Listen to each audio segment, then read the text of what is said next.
touch you except my husband says yes. It's not good. When your husband doesn't have money, you will have money and you buy a land and build a house and tell your husband surprise. Not doing it for you to praise me. I'm seeing it. This is what it's supposed to be.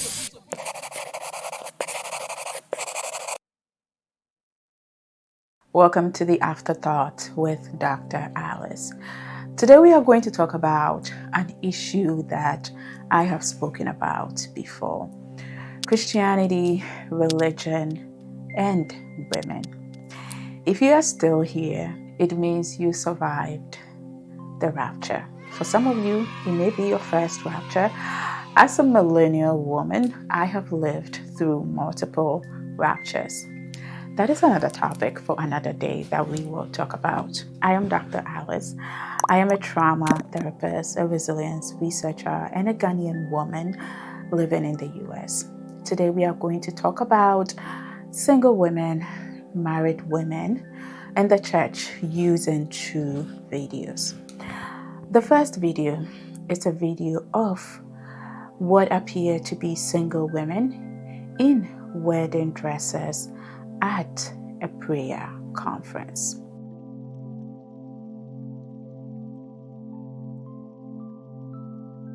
Prayer is one of the most intimate things that a person does between them and their God or deity. However, in the era of social media, such intimate moments have been made public for public consumptions.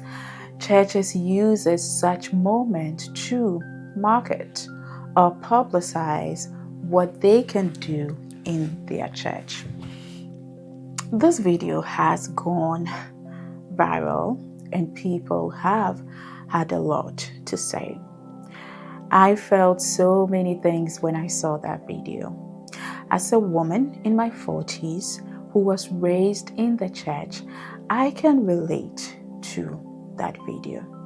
You see, I have been in the position of those women who were being prayed for, who were being prophesied, who were being promised that their blessings in life was associated with marriage. This is one of the reasons why I left the Ghanaian church, because I became the center of a lot of fasting, a lot of prayers, a lot of prophesying, because the only thing that was wrong with me was that I was single and I wasn't married. And as a result, that was a problem that needed to be solved. The message was that God has forgotten me. He has forsaken me. He hasn't blessed me yet. Even with all of my education and achievement, God has forgotten me. The second video is a video of a women's conference. All of them wearing their yellow and blue. And even though this was a women's conference, the topic of discussion was marriage, husbands, and men. If your husband has an erectile dysfunction, what would you do? If your husband has contracted HIV and he wants a son, what would you do? If your husband sexually assaulted your daughter, what would you do? These were the topics and the questions that was portrayed on social media. I wondered to myself, why are we talking about this at a women's conference? Why is, if your husband sexually assaulted your daughter, even a question to be asked? At a women's conference, couldn't we have talked about women's health, menopause, high blood pressure, cholesterol, diabetes, cardiovascular diseases, starting a business, parenting? These women appear to be older women. How do women own their identity as they are aging? The kind of things that affect women as we age: low sex drive, menopause, osteoporosis, low calcium, You see, there is a plethora of things that affect our lives as women that this women's conference could have been an avenue for, and yet the topic was men. Recently, I read an article talking about colonial times when Portugal colonized Ghana. There was a woman named Monica, and Portugal brought the Catholic religion to Ghana. And it was the only religion that was supposed to be practiced. Every other spirituality, every other religion was wrong. There was a woman who was bitten by a cat, and she sought traditional medicine, or as we would call herbal medicine. And at the time, that was a criminal offense. She was sent to Portugal to be tried. She was found guilty. She served her time. Part of her time was an education and indoctrination into the Catholic faith. When her time and sentence was up, she was banned from going back to Ghana. She couldn't return. Why am I talking about this in the midst of all of this?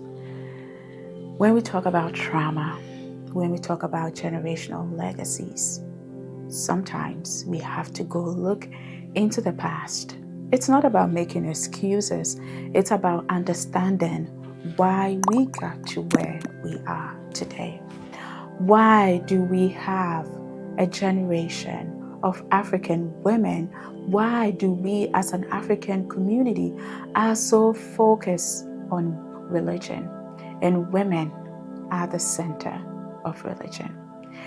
Religion is mixed with misogyny. Religion is mixed with patriarchy. Religion is mixed with colonial trauma. We cannot turn a blind eye to that. Through religion, people perpetrate this narrative that a woman is not enough if she is not married. That was the message. And as a result, men are the price.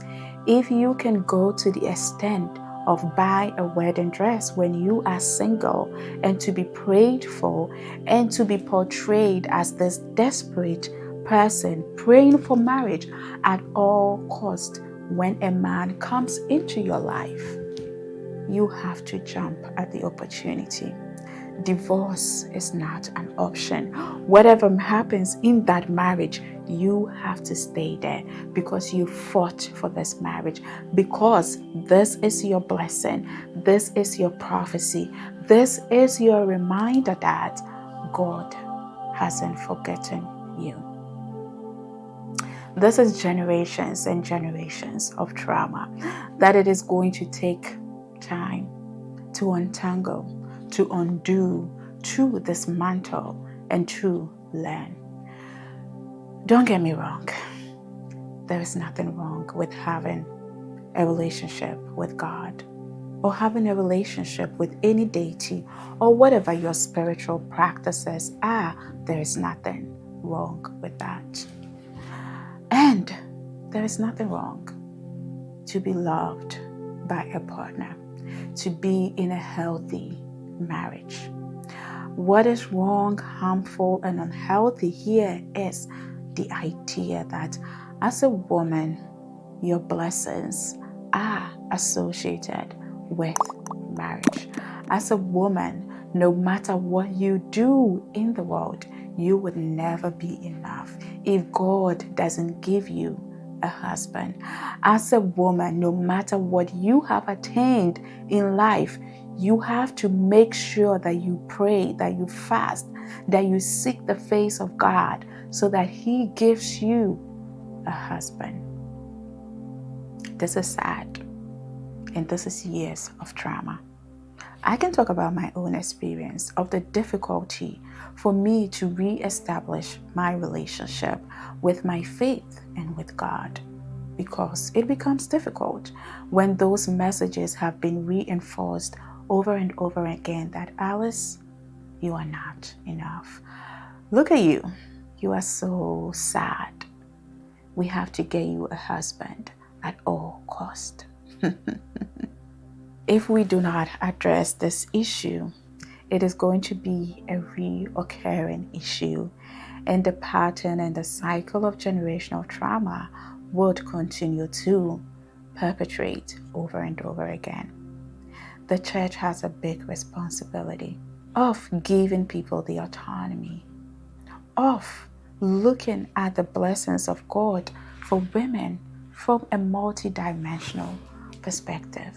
The church has a responsibility of building confidence. The church has a responsibility of teaching people the skills to attain a healthy and a successful marriage, preparing people of all genders for relationship if they choose to, not making it mandatory. We can look at these videos and criticize and laugh and talk about all that we want to talk about, but this is the reality of these women. This is their reality. This is the message that has been reinforced over and over again, that they are not enough. Here's what I want to end with. If you are a woman, single, whatever age, whether you desire a relationship or you don't, I want you to know that you are enough. You are loved by God. Your blessings in life, it's not associated with whether you have a husband or not. God hasn't forsaken you. He hasn't forgotten about you. He hasn't abandoned you in this life. His promises for you are yea and amen.